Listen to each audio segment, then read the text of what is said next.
After 9/11 and the birth of Homeland Security, fusion centers were set up to monitor U.S. citizens, and the U.S. Department of Justice legalized non-consensual experiments on the public. These fusion centers employ civilians to target individuals and harass them, intimidate them, vandalize their property, and interfere with their day-to-day life. This is known as gang stalking.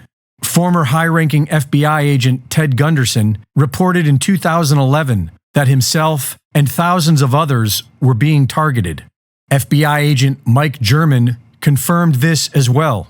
Several federal agents have reported that they were targeting individual Americans, including people who were simply pro-life, and that they were pressured to put more people on their targeting lists to legitimize more federal funding.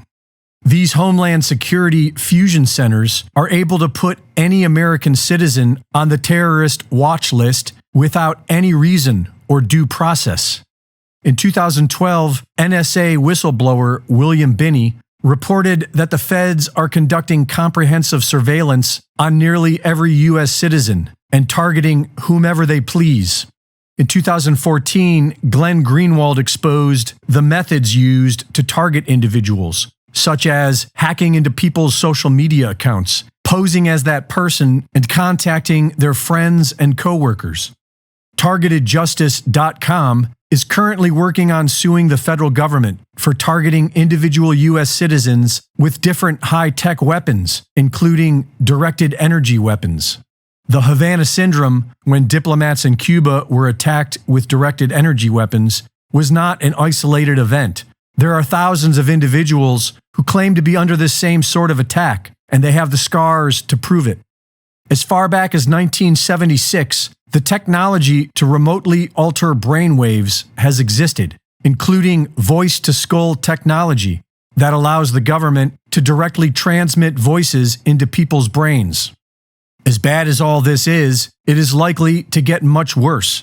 In 2017, Dr. James Giordano gave a lecture on the latest government technologies to target individuals, such as neuroweapons to control brain function and modify memories. I'm looking to target key individuals who may then be influential to relative aspects of their representative groups.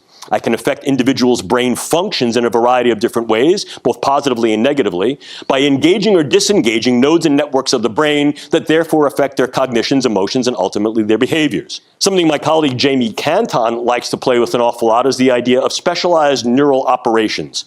And here, once again, we're talking about the use of either drugs and/or devices to modify the integrity of brain function that we realize can also modify individuals' perception of time and space.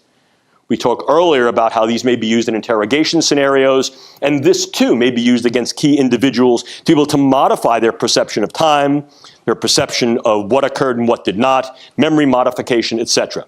Nanoparticulates that can give an individual a stroke. So what we're able to do here is infiltrate the brain space with nanoparticulate matter that aggregates in situ, on site in the brain, and does one of two things: either penetrates from the vascular space, gets in through the bloodstream, gets in through the nose, through the mucosa, or infiltrates the vascular space and clogs it. What is the result? What's called a nanoparticulate stroke, or a hemorrhagic diathesis, fancy word, for it's a predisposition to individuals having brain bleeds. He explains how they can make people sick with an undetectable illness to make them go crazy. What I'm doing is I'm using a dispersion methodology to be able to infect sentinel cases with a highly morbid condition. These individuals complain. Again, this is a central nervous system condition. So they're complaining of whatever the bug may do. It'll produce some cascade of neurological and neuropsychiatric signs and symptoms. What I've now done is I've got every individual who is diagnostically hypochondriacal, and I've got every individual who's the worried well flooding the public health system, banging on the door. The CDC comes back and says, nonsense, that's not real. I come back and say, that's fake news. He says they can already control insects and use them to deliver bioweapons. I infiltrate that bug's nervous system and I control the way it moves. By controlling the way it moves, I control the way it goes. I control its wings pattern. I control where it hovers, where it flies, where it articulates. And what I can also do is I can then couple this to a very, very small scale set of either biosensors or cameras. And what I basically have here is a biodrone.